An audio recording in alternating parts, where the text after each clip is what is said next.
Viral ngayon ang 59-year-old na nanay mula Caloocan City na si Marilyn Daguia o mas kilala bilang Mommy Violet dahil sa kanyang ube team birthday celebration. Hindi lang kasi outfits at decorations ang Violet sa party ni Nanay Marilyn. Pati handang pagkain, mapaadobo man yan o panset, ubing-ube rin. Kwento ni Mommy Violet, 15 years na siyang namumuhay sa kanyang Violet lifestyle.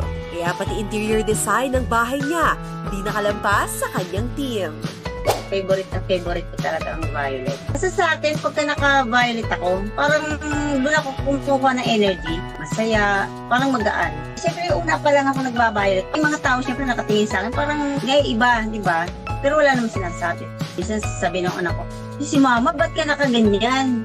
Violet na violet ka. Sabi ko, yan ang gusto ko eh. Okay lang, tingnan ako nila. Hanggang sa mutsunod na sila. Pag sinabi kong violet tayo lahat, lalo na pag Pasko, kailangan New Year, lahat tayo violet. Okay na sila na ganito na talaga ako. Pinagbibigyan na nila ako. Kaya ang kanyang beach party with friends and family, syempre, dapat kulay ube rin. Sabi ko, so pagka birthday ko, all violet talaga. Kailangan yung atin sa akin, kailangan naka-violet kayo. Sabi ko, magluluto ako ng all violet. Kung ayaw nyo kumain, okay lang. Saka sabi ko, kung magdadala kayo ng mga pagkain, violet din. Talagang trick ako pagdating sa color talaga. Para kay Mommy Violet, ang kanyang self-expression ay tila everyday celebration sa kanyang tunay na pagkatao. Ito raw ang nagsisilbing source of joy and strength niya sa buhay.